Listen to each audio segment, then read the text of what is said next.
Bonjour et bienvenue.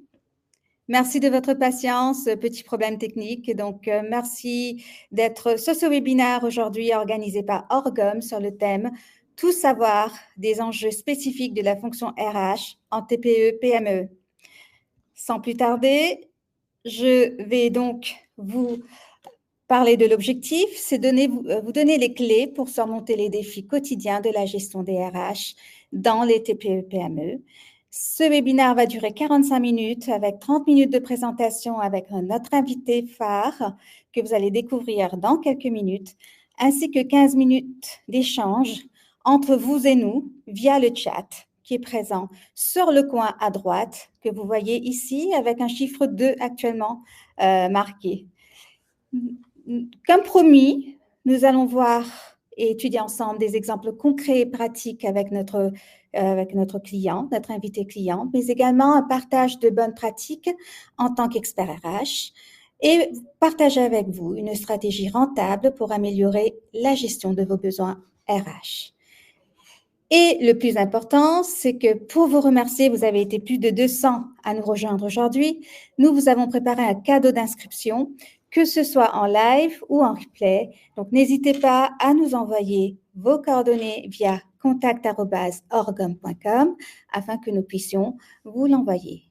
Donc, quelques principes d'échange efficaces avant de commencer. Posez toutes vos questions dans l'onglet chat. Nous avons un questionnaire de satisfaction à la fin et puis il y a un replay qui sera disponible sur le même lien de connexion.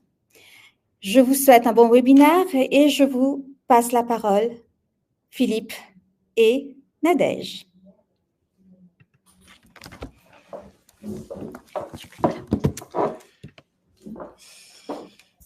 Bonjour à tous. Encore merci de votre présence donc à ce thème dont on a l'impression effectivement qu'il répond à certaines de vos demandes, donc notamment sur le fait d'échanger sur les bonnes pratiques au niveau des RH et les bonnes pratiques opérationnelles, surtout sur les TPE-PME. Donc je me présente rapidement. Donc moi je suis Philippe Maillard, je suis aujourd'hui le dirigeant du cabinet Orgom. Pour faire simple, j'ai fait mon expérience dans les très grands groupes jusqu'en 2013, où j'étais tour à tour responsable ressources humaines jusqu'à DRH, y compris de siège, et dans des environnements type Danone, Unilever, Usinor, l'automobile, et j'en passe, la grande distribution. Donc voilà, une belle expérience avec des choses un peu compliquées à faire, comme vous l'avez sûrement eu aussi. Et depuis donc 2013, je suis le gérant du cabinet Orgom et notre créneau, c'est de faire de l'externalisation RH au niveau des TPE-PME. Donc pour m'accompagner aujourd'hui, Nadège Lardière, dont je vais laisser se présenter et avec qui on a tissé un joli partenariat depuis quelques années. Bonjour, donc je suis Nadège Lardière, je suis la directrice administrative et financière du groupe Bureau Vallée à l'île de la Réunion. Donc je suis présente dans le groupe depuis 18 ans et j'ai vu évoluer notre groupe depuis nos débuts avec 3 salariés et nous sommes maintenant 70 effectifs minimum sur l'année en minimum par mois, en moyenne par mois. Et nous collaborons avec le cabinet Orgom depuis 2014. Donc, on va fêter nos 10 ans de collaboration, de fidélité. Le cabinet Orgom a grandi ainsi que notre groupe en parallèle. Merci Nadège pour cette présentation. Donc effectivement, sans plus tarder, on va rentrer dans le vif du sujet. Et pour commencer ce webikeo, il nous tenait à cœur de vous donner quelques chiffres et de partager quelques données avec vous pour qu'on cadre un petit peu notre intervention.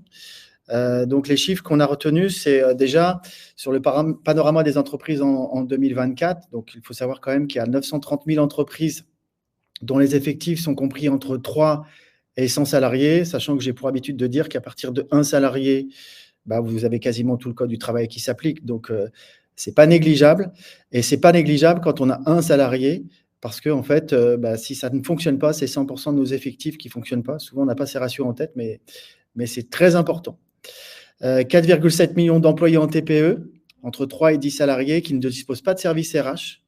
Donc, c'est intéressant. Je sais qu'il Il y a une pléthore d'offres aujourd'hui parce que les entreprises sont de plus en plus en demande d'accompagnement. Et je pense qu'aujourd'hui, ils ont compris la nécessité d'avoir une expertise complémentaire. Et souvent, l'expertise RH, c'est celle dont on a la moins. Les dirigeants ont souvent une expertise financière, une expertise commerciale ou une expertise industrielle. Et surtout, les PME créent près de 23% de la valeur ajoutée de l'ensemble des entreprises. Donc, ce qui n'est pas négligeable non plus dans la création de valeur qui peut nous être demandée en tant qu'accompagnant RH. Les enjeux maintenant des dirigeants, chefs d'entreprise en TPE, PME, et je laisserai aussi Nadège intervenir si elle veut rendre les choses encore plus concrètes. Donc, nous, ce qu'on a remarqué, c'est, premier enjeu, se concentrer sur son cœur de métier, d'où l'intérêt et l'importance qui est souvent donnée à de l'externalisation. Donc, aujourd'hui, on parle d'externalisation RH, mais externalisation financière, externalisation commerciale, c'est quelque chose qui se développe de plus en plus parce que le dirigeant comprend bien qu'il n'a pas toute l'expertise sur les sujets, qu'il n'a pas toute la compétence et de toute façon, il n'a pas la taille critique pour pouvoir amortir une ressource experte. Donc, souvent, il sous-traite ou il externalise les fonctions qui sont en dehors de son cœur de métier. Mais par contre, il se concentre sur son cœur de métier avec un travail en moyenne de 58 heures par semaine, une gestion administrative qui lui prend souvent beaucoup de temps, 21% sous Figaro. Et il est souvent lui-même ou elle-même le premier DRH de l'entreprise, sans en avoir ni la connaissance, voire même, moi je parle souvent de méconnaissance, c'est-à-dire que en RH, on sait très bien que parfois, de ne pas avoir la connaissance, ça peut être très critique parce qu'il y a des enjeux qui peuvent être à la fois financiers, même des enjeux pénaux en matière de droit du travail, et ni la pratique. Donc ça, c'est encore plus important. Donc, il n'a pas du tout la pratique ou les bonnes pratiques pour manager son entreprise d'un point de vue ressources humaines. Et parfois même, il est sur des choses qui sont intuitives. Et on sait combien, des fois, les choses intuitives en RH ne sont pas forcément les bonnes choses à faire. Et parfois, des choses contre-intuitives peuvent être bien meilleures. Et souvent aussi avec des risques de burn-out, surtout après la crise Covid. Donc, nous, on a accompagné beaucoup d'entreprises pendant le Covid. Déjà avec le constat de dirigeants qui étaient perdus parce que activité nouvelle, management nouveau, et surtout, je parle de l'activité partielle.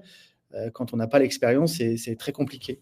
Mais également après le Covid, parce que force est de constater qu'il y a un certain nombre de pratiques et d'exigences de la part des collaborateurs qui étaient sûrement déjà présentes, mais en tout cas qui ont vu le jour avec beaucoup plus d'insistance et beaucoup plus de revendications après le Covid. Je ne sais pas si tu veux intervenir, Nadège ? Non, je te rejoins sur l'évolution du vrai métier de ressources humaines. Depuis une bonne dizaine d'années, il y a vraiment eu un transfert de responsabilité vers les entreprises, les mutuelles, le prélèvement à la source, donc qui crée des conflits. Donc, en plus du métier pur de production de paye, ce genre de responsabilité pèse dans la logistique, dans la gestion des payes au quotidien, tous les mois, plus les événements, gilets jaunes, Covid. Donc, ce sont autant d'événements où une entreprise est difficilement préparée à affronter. Voilà. Oui, tout à fait. J'ai tendance à dire que l'incertitude devient l'incertitude et que en fait, le management dans le chaos devient la règle. Effectivement, tu parlais de Covid et gilets jaunes.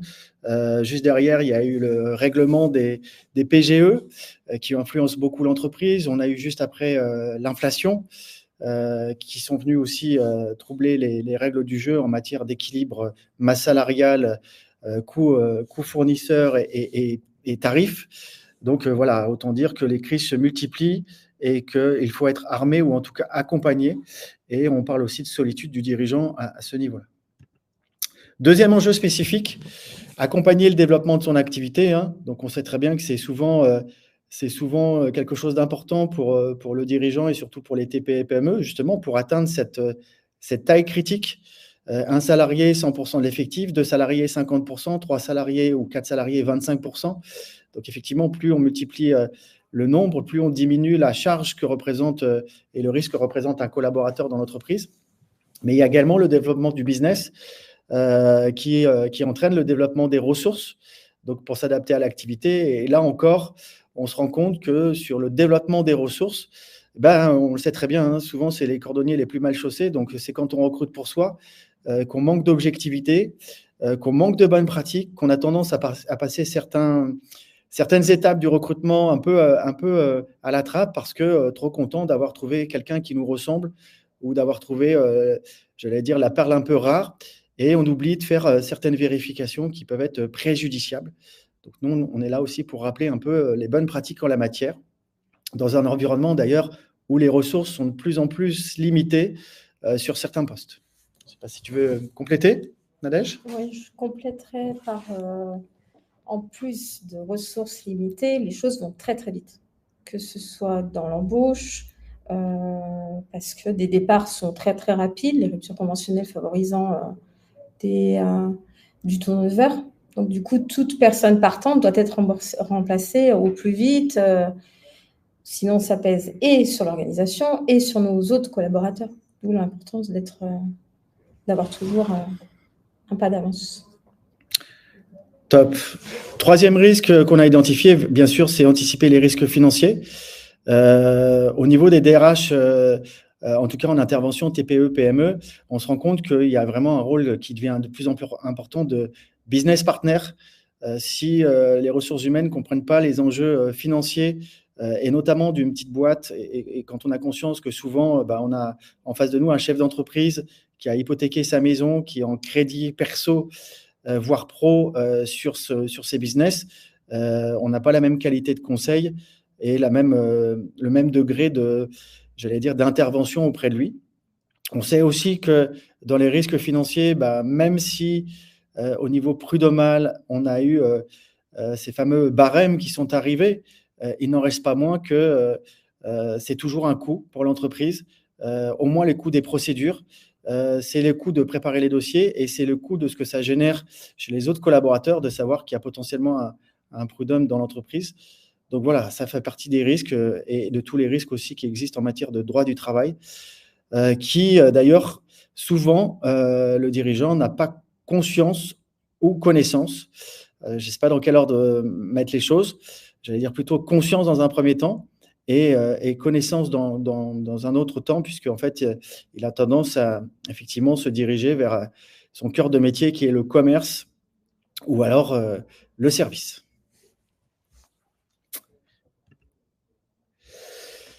Enjeu particulier aussi, bénéficier d'une compétence RH à moindre coût et amortissable. Effectivement, le constat, et en tout cas nous, au niveau de nos clients, on le voit de plus en plus, le fait de passer par une fonction externe, c'est complètement acté. Donc, le dirigeant se rend compte qu'effectivement, de fonctionner en vase clos, c'est compliqué et que sur ce terrain de jeu-là, il y a besoin d'avoir une ressource au moins extérieure, si ce n'est experte, à la fois pour lui permettre de prendre du recul et aussi lui permettre d'avoir les bonnes pratiques. Et on sait que le salaire moyen d'un DRH en France est environ de 80 000 € sur SAPEC, avec un coût pour l'entreprise supérieur et que du coup, une TPE-PME n'a pas du tout les moyens, d'ailleurs, ni les moyens, ni la capacité, j'allais dire, à garder un DRH, puisqu'un DRH de cette envergure-là, il va lui-même aussi très vite s'ennuyer, voire il va devenir improductif après, puisqu'il va tourner un petit peu en rond. D'où l'idée de cette externalisation et de cette recherche de compétences.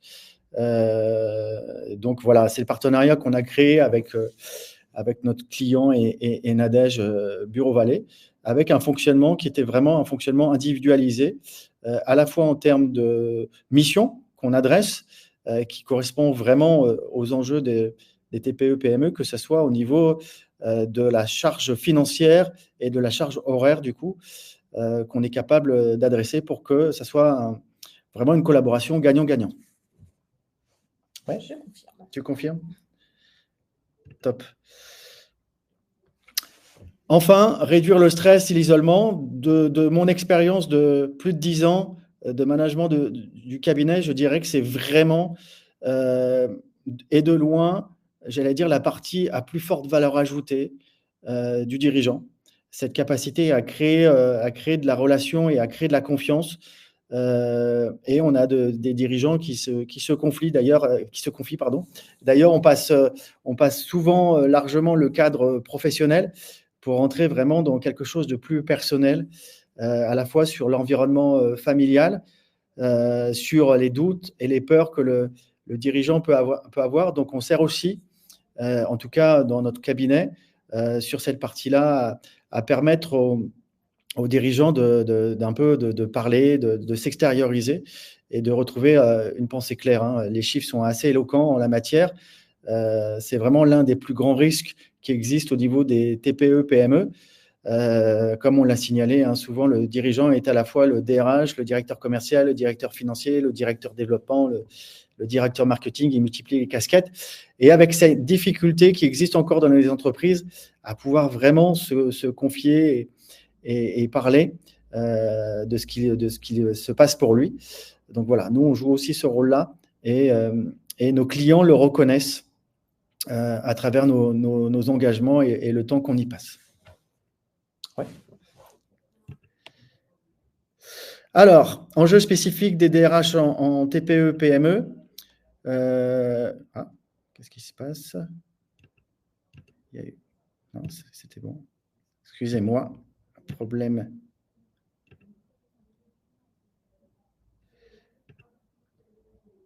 Voilà. Dernier point, favoriser le bien-être et la santé mentale des employés. Donc, assez paradoxalement, d'ailleurs, je ne sais pas si c'est paradoxal, mais souvent, on en parle dans les grands groupes. Je ne sais pas si c'est le fait que les réseaux sociaux sont de plus en plus vulgarisés, que Internet permet d'avoir un certain nombre d'informations, mais en tout cas, cette donnée-là, qui était avant plus sujette au niveau des grands groupes, apparaît de plus en plus aussi dans les TPE-PME. Et là encore, on se rend compte de l'incapacité, voire de l'impuissance, voire même du fait que les dirigeants prennent très mal le fait qu'il y ait des collaborateurs qui puissent avoir ce genre de problématiques, parce que pour eux, ils incarnent effectivement le fait qu'il y ait de la proximité, le fait qu'il y a une ambiance et une cohésion d'un autre niveau que dans les grands groupes. Et force est de constater qu'aujourd'hui, dans les TPE-PME, si on ne fait pas le nécessaire, on peut se rendre compte que ces problématiques-là, et de plus en plus, apparaissent dans l'entreprise. Ok, donc je vous propose maintenant de passer aux enjeux des RH grands groupes versus TPE-PME. Alors, ce n'est pas quelque chose qui existe d'un point de vue littérature, c'est plus une réflexion qu'on s'est faite au cabinet, puisque nous, on est capable d'adresser à la fois des missions sur des TPE-PME que sur des missions de grands groupes. Mais en tout cas, ce qu'on a remarqué, c'est que quand on intervient sur les TPE-PME, les deux grandes orientations qui sont importantes pour le dirigeant, c'est l'administration efficace. Donc là-dedans, on y met tout ce qui est gestion des contrats de travail, du dossier du personnel et toute la partie réglementaire qui va permettre d'avoir une base solide d'un point de vue juridique et contractuel avec des bonnes pratiques, et également de développer l'engagement des salariés. Et sur cette dimension-là, on va surtout retrouver le fait d'avoir des personnes compétentes au poste. C'est vraiment la priorité du dirigeant. J'ai embauché une personne, ça représente un coût, et parfois ça représente un coût important pour mon entreprise, et j'ai besoin qu'elle puisse performer à son poste. À de rares exceptions, on peut aller sur une dimension managériale, et quand je parle de dimension managériale, je ne parle pas de compétences au poste, mais je parle plus de dimension coaching managérial ou alors développement personnel de mes collaborateurs. Mais là, c'est vraiment lié au développement, j'allais dire, personnel du dirigeant et sa vision de son entreprise. Donc, ça commence à exister de plus en plus, mais ça reste vraiment lié à la personnalité du dirigeant et à ce qu'il veut avoir comme entreprise. Au niveau des grands groupes, ce qu'on va y trouver, c'est plutôt des choses sur la stratégie. Donc, on va y retrouver des choses importantes comme la marque employeur, la responsabilité sociale, l'engagement sur les valeurs, l'engagement sur la diversité, le développement durable et surtout la vision et l'ambition. Et on va avoir aussi beaucoup d'accompagnement sur la favorisation du changement qui va s'incarner à travers notamment tout un nombre de dispositifs qu'on connaît, mais plans de développement des compétences, gestion prévisionnelle des emplois et des compétences, d'ailleurs qui ne s'appelle plus comme ça, qui s'appelle gestion des emplois prévisionnels. Également, on va avoir la politique en matière d'égalité professionnelle. On va avoir des choses sur le développement de la contribution des relations sociales. Voilà, on va être vraiment sur des choses qui favorisent le changement en s'appuyant sur l'ensemble des acteurs de l'entreprise, et notamment une grosse partie sur les relations sociales. Sur les TPE et PME, alors ce n'est pas notre façon de voir les choses, nous on accompagne nos clients aussi là-dessus, mais on sent encore un frein quand même assez important sur la dimension relation sociale. On est encore dans une perspective, en tout cas dans un préjugé du dirigeant, à se sentir dépossédé de sa relation directe avec les collaborateurs si jamais un CSE devait voir le jour. Donc on l'accompagne aussi là-dessus en lui montrant à la fois les droits et les devoirs qu'un CSE a. Ce n'est pas uniquement des droits, mais il y a aussi des devoirs. Et surtout, l'avantage aussi de pouvoir, à partir d'une certaine taille d'entreprise, d'avoir des relations sociales incarnées par des CSE. Nadège ? Tu viens de résumer tout l'historique de partenariat depuis 10 ans. On a commencé en tant que TPE, très petite entreprise, 3 salariés. Tu es rentré avec nous quand on a eu environ 10-12 personnes. Et du coup, nous avons suivi toute l'arborescence du schéma jusqu'à arriver à un groupe de taille assez importante. Et avec toutes les problématiques, Philippe vient de vous citer tout au long de sa présentation. Effectivement. Si j'avais vraiment un tips à partager, et notamment s'il y a des dirigeants de TPE, PME qui sont avec nous aujourd'hui, c'est de réfléchir assez tôt à se faire accompagner, et notamment pour mettre en place très rapidement une politique des ressources humaines, y compris avec des accords d'entreprise, pour conserver effectivement et incarner tout de suite les valeurs, et que les salariés qui arrivent après coup soient déjà sous le couvert d'une organisation et d'accord d'entreprise que le dirigeant aura choisi. Plus on le fait tôt, plus c'est facile, plus on a des choses qui correspondent vraiment au profil du dirigeant, à sa façon de voir l'entreprise, et qui protègent aussi, j'allais dire, l'entreprise et les collaborateurs qui ont été à l'initiative de la montée en puissance de l'entreprise. Plus tard, c'est toujours plus compliqué, ça oblige à plus de concessions. Et en tout cas, tôt, ça permet de se poser tout de suite les bonnes questions et de savoir vers quoi je veux aller. On va passer à la partie sondage. Donc, je vais redonner la parole à Natacha qui va vous accompagner. Merci. Et je vais vous inviter en haut à droite à partager un peu avec nous vos avis sur quels sont les acteurs, d'après vous, qui peuvent intervenir au niveau RH dans une TPE-PME. Donc, nous avons comme exemple le ou la RAF ou DAF ou un cabinet de comptable externe. Mais est-ce que vous en avez d'autres, des acteurs en tête qui peuvent intervenir ou qui interviennent très souvent au niveau des TPE-PME au quotidien dans les besoins RH? À vous, 1 minute. N'hésitez pas à mettre vos réponses dans le chat. Oui, super. Je vois que Lucie nous parle de la CCI. Effectivement, c'est un organisme professionnel. Là où le secrétaire de direction, pourquoi pas. Les OPCO, tout à fait. L'APEC, effectivement. L'assistante de direction, des institutions comme le CCI, CMA, AGLO, cabinet d'avocats en droit social. Bravo. L'assistante administrative, la médecine du travail, bien sûr, bien sûr. Quoi d'autre? Qui d'autre? Des cabinets partenaires RH et coaching, effectivement. Et nous avons des prestations RH financées par la DRETS. Absolument, tout à fait. Eh bien, Philippe va vous parler d'une autre solution et d'un autre acteur qui pourrait être intéressant pour les TPE-PME à répondre à leurs besoins en RH. Merci.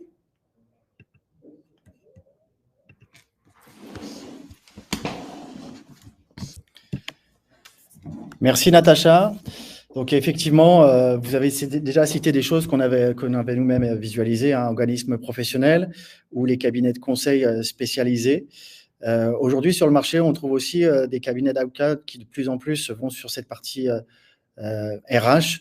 On a également beaucoup d'indépendants, des DRH expérimentés qui se retrouvent plus forcément dans la dimension grande entreprise et qui ont à cœur aussi de promouvoir une certaine autre vision des ressources humaines qui est pour l'avoir vécu, qui est beaucoup plus, j'allais dire, à échelle rapide, puisque dès qu'on propose un conseil ou une solution, on voit bien soit s'il y a une fin de non-recevoir, soit s'il y a une application, l'application est rapide. Donc ça, en termes d'estime de la fonction RH, c'est quelque chose d'important. Donc vous l'avez compris, et l'idée, c'est pas forcément de faire l'apogée du cabinet Orgom, mais en tout cas, nous, on s'est mis sur cette dimension d'accompagnement des TPE-PME pour plusieurs raisons. La première, c'est vraiment une sensibilité forte pour le chef d'entreprise. Enfin, moi, j'ai une sensibilité personnelle qui est souvent décriée dans la presse. Enfin, le chef d'entreprise d'une façon générale, qui est souvent décrié dans la presse. Moi, j'ai une sensibilité personnelle. Je trouve que c'est des hommes de valeur, des personnes courageuses et qui osent. Donc, ça correspond tout à fait à mes valeurs. L'autre chose qui est importante pour moi, c'est de considérer le chef d'entreprise aussi comme un humain. Et en tout cas, nous, au niveau du cabinet, c'est pour ça que ça s'appelle Orgom, organisation et humain. L'humain est très important et j'allais dire, les collaborateurs ne sont pas à prendre plus en considération que le chef d'entreprise et ni l'inverse. Pour nous, dès lors qu'on est dans l'humain, les deux parties prenantes sont importantes et au même niveau, chacun avec leurs besoins et leur envie. Et en tout cas, on les prend en compte. Et la troisième chose, c'était vraiment de permettre à des chefs d'entreprise qui ont souvent des très, très belles idées, qui ont vraiment découvert quelque chose, de leur permettre leur développement. Et souvent, on se rend compte qu'en fait, il y a des peurs qui existent parce que je sais que si je me développe, je vais passer des caps, je ne sais pas gérer, je ne sais pas recruter, j'ai peur qu'à un moment donné, l'entreprise périclite. Et du coup, voilà, c'était vraiment offrir ce côté business partner en proposant à la fois une expertise RH, en leur proposant du conseil et en proposant également les meilleures pratiques qu'on a pu avoir dans nos expériences. Donc voilà, en tout cas, s'il y a des indépendants autour de la table ou s'il y a des dirigeants d'entreprise, chefs d'entreprise, pour moi, la clé du partenariat, c'est les valeurs communes, de vraiment poser ces valeurs en début de collaboration. Il y en a pour tout le monde. Il y a vraiment des cabinets de bon niveau et qui vont faire du bon travail, mais c'est au prix de partage de valeurs et de fonctionnement, parce que sans ça, ça ne fonctionne pas. Voilà, peut-être un témoignage de Nadège, puisque c'est vraiment l'exemple de notre collaboration. Oui, je te rejoins sur le partage des valeurs. Dans notre groupe, notre mot-clé, c'est de mettre l'humain au cœur de notre organisation. Et sans l'ensemble de nos collaborateurs, notre groupe n'aurait pas eu ce développement. Nous avions historiquement, comme toute entreprise, un cabinet d'expertise comptable à qui nous avions confié la mission sociale de production de paye, de gestion, on va dire, un peu plus comptable et financière de cette partie RH. Et Orgom est venu nous rajouter, on va dire, entre l'humain et tous ces aléas du quotidien, comment traduire ça dans un bulletin de paye, comment améliorer le fonctionnement, comment prendre en compte notre évolution, l'évolution de nos salariés. C'est grâce à l'échange, au partenariat et à la transmission de vos compétences, parce que du coup, on a tous grandi en compétences à chaque étape, en fait, à chaque aléa, à chaque événement, dans du positif ou du négatif. Ça a été vraiment une vraie collaboration.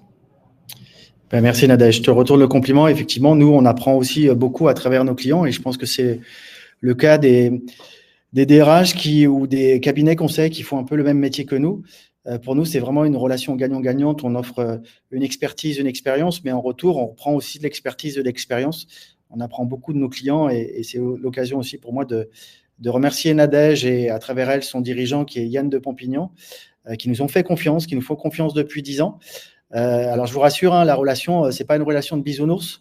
On est dans une relation d'exigence et nous, ça nous va bien. Donc, chacun continue à grandir et on grandit parce que justement, il y a cette exigence et ces valeurs de professionnalisme qu'on développe chacun de notre niveau. Voilà.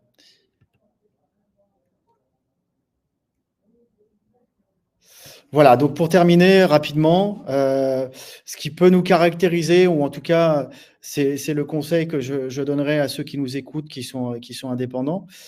C'est vraiment un conseil aux dirigeants à la fois sur la partie humaine que représente le dirigeant. Nous, par exemple, on n'hésite pas aussi je le dis avec mes mots, mais à rentrer des fois dans le dirigeant en disant « mais là, ça ne va pas, tu fais n'importe quoi, etc. » Et c'est apprécié de nos dirigeants parce qu'ils ont rarement l'occasion de l'entendre et surtout, c'est plus compliqué quand on est collaborateur de confronter son dirigeant, mais également sur la stratégie et le pilotage RH. C'est vraiment, comme le disait Nadège, l'accompagnement monté en compétences de nos clients. Alors, ça semble assez paradoxal, hein. J'en avais beaucoup qui me disaient au début, mais tu vas perdre les clients. Et moi, je disais, peu importe si je perds les clients, si mon client est devenu plus compétent et que moi, je n'ai pas évolué, bah, c'est tant pis pour moi. Et en fait, pour la Sainte, ça n'est jamais arrivé. On a cette capacité aussi à grandir en même temps. Donc, il ne faut pas avoir peur de transmettre. Et je pense que justement, on y gagne en confiance et en relation. Nous, on fonctionne toujours sur des diagnostics, hein.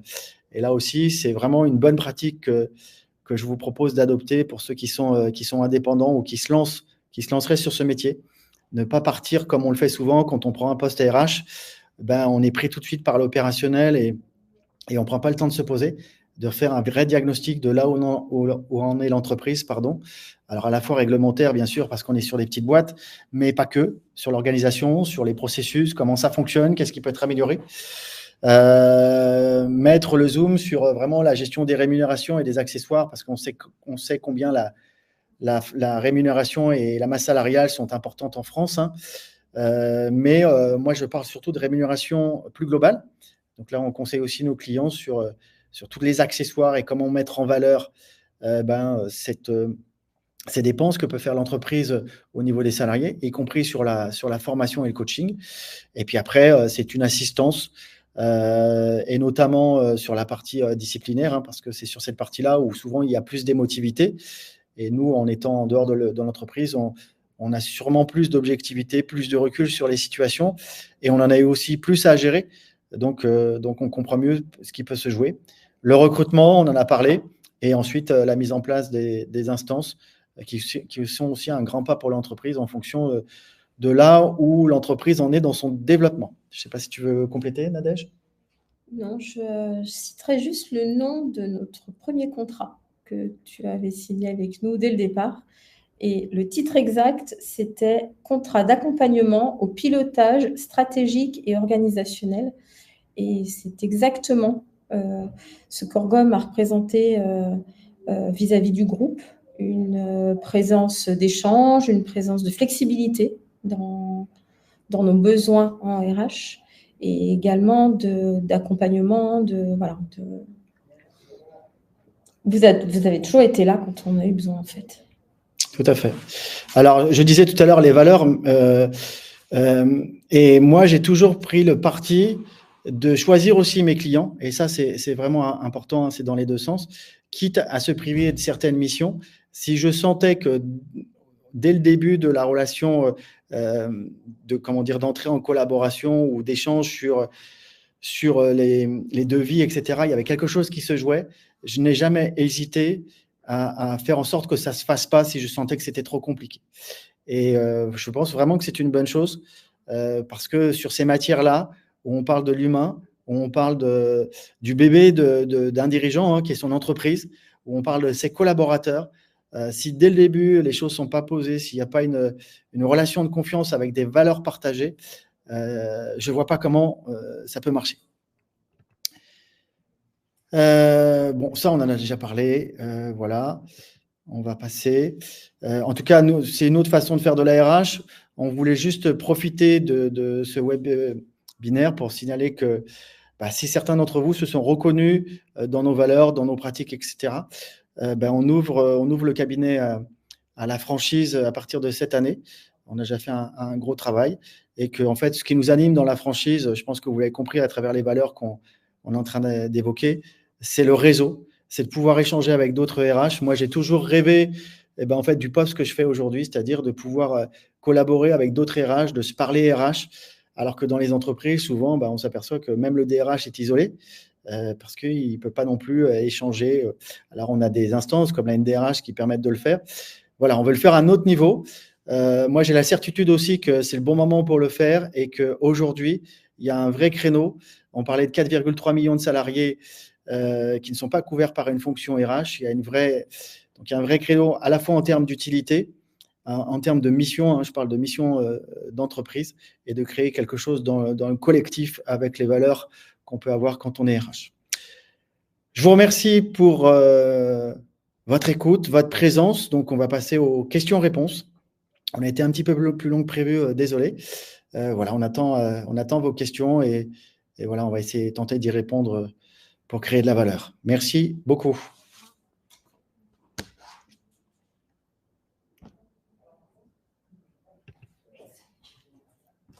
Vas-y, anime-le.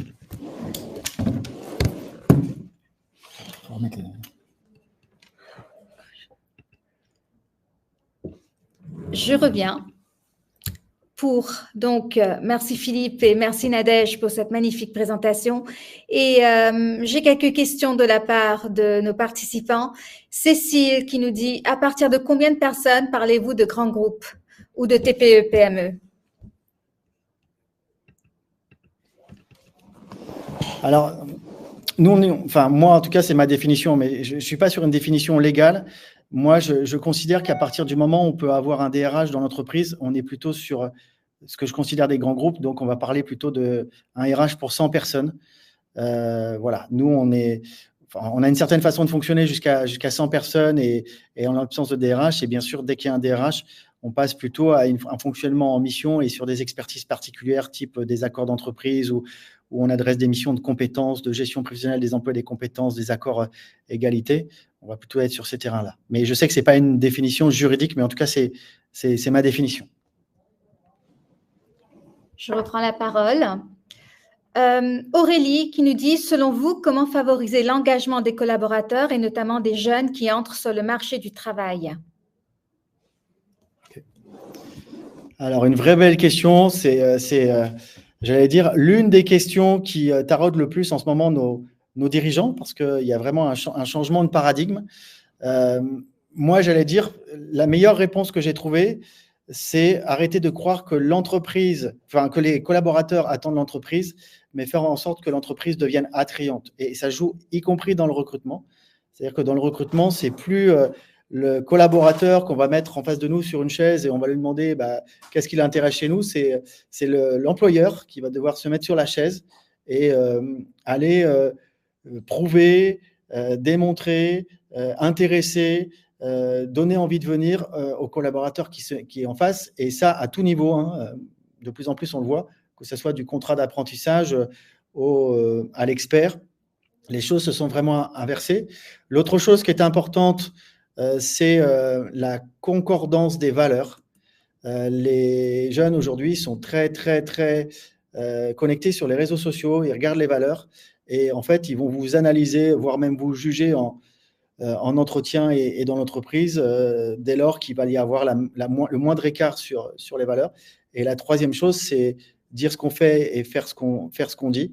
C'est-à-dire que ce n'est pas qu'au recrutement que ça se joue, c'est dès lors qu'il y a la collaboration.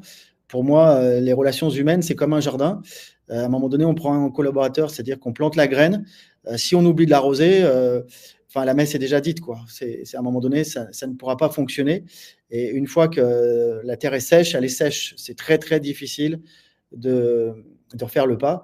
D'où le fait, effectivement, d'avoir cette préoccupation permanente de la relation et des valeurs.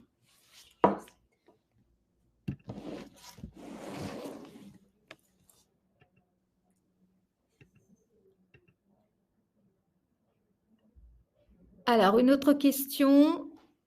Eh bien non, ce n'est pas une question, c'est un remerciement. C'est une consultante RH sur le terrain qui nous remercie. Ah, question de Déborah. Comment faire monter en compétence les collaborateurs sans budget?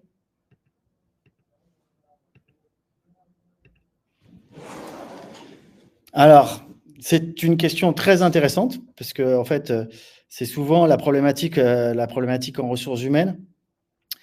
Moi, j'ai souvent tendance à dire utilisons les ressources de l'entreprise et essayons au moins de faire en sorte d'avoir un formateur interne ou une formatrice interne qui sera capable de déployer et qui aura une appétence pour la formation et qui sera capable de déployer en interne. L'idée, c'est pas forcément de consacrer des budgets importants et on peut faire très bien des fois les choses. Encore faut-il avoir une démarche ressources humaines, à savoir, moi je parle souvent de démarche SMART, mais c'est quoi l'objectif? Qu'est-ce qui est atteignable? Qu'est-ce qui est réalisable? Est-ce que c'est réaliste de pouvoir le faire? Qu'est-ce que j'ai besoin comme compétences? Et où doit être mon collaborateur pour avoir cette démarche? Et est-ce qu'il faut lui-même qu'il soit formé? Donc, en tout cas, ne pas négliger sur, si je dois être sur cette solution de formation interne, ne pas avoir de négligence sur lui donner les moyens et les outils, au moins à lui, pour pouvoir faire bien les choses. Voilà. Et après, voilà, c'est une question qui me titille toujours, hein, donc je vais partager un peu mon opinion là-dessus. Je suis toujours surpris au XXIe siècle qu'il y ait des budgets sur les machines, qu'il y ait des budgets sur des usines, qu'il y ait des budgets voitures, et on n'a toujours pas de budget qui s'appellerait investissement en ressources humaines, alors que tout le monde s'entend à dire que le capital humain, c'est quand même la première richesse de l'entreprise. Mais ça n'engage que moi.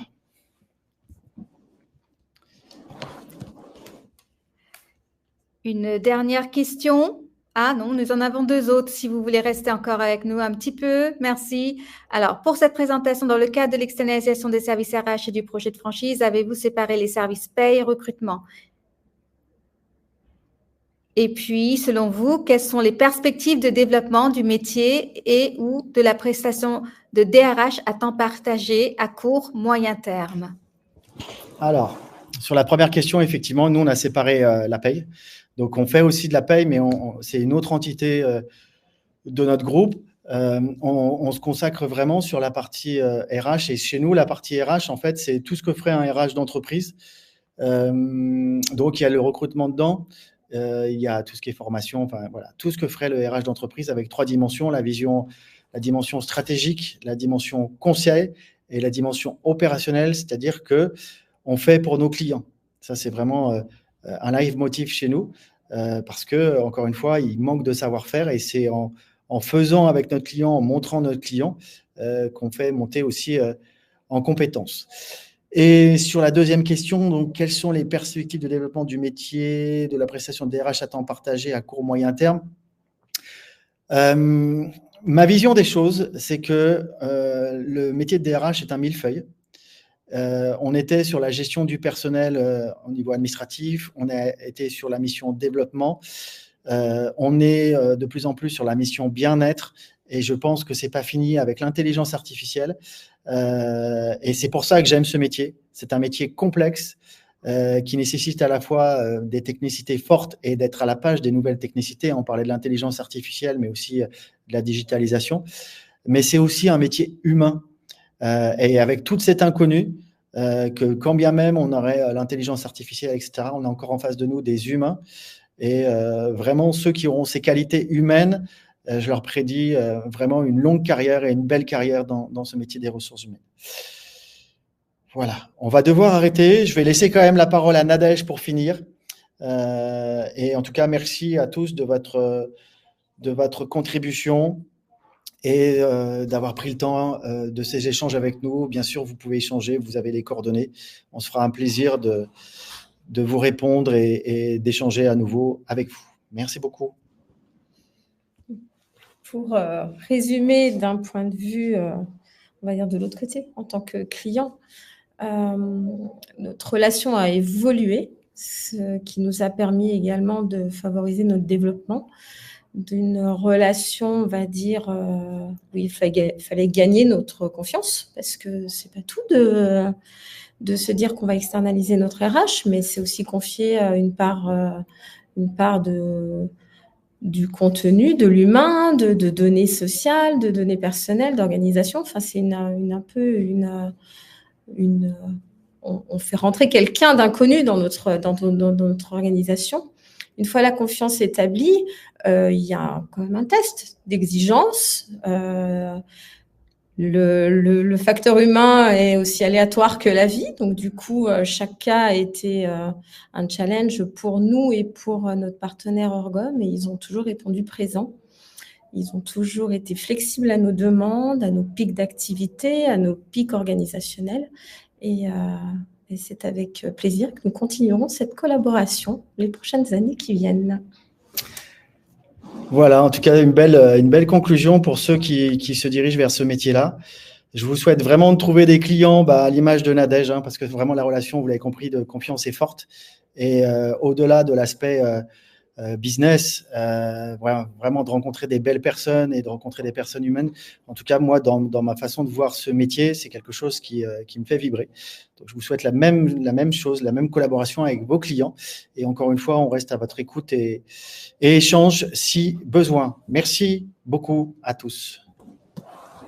Merci beaucoup. À très bientôt. N'hésitez pas à nous contacter sur contact@orgom.com ou philippe.maya@orgom.com.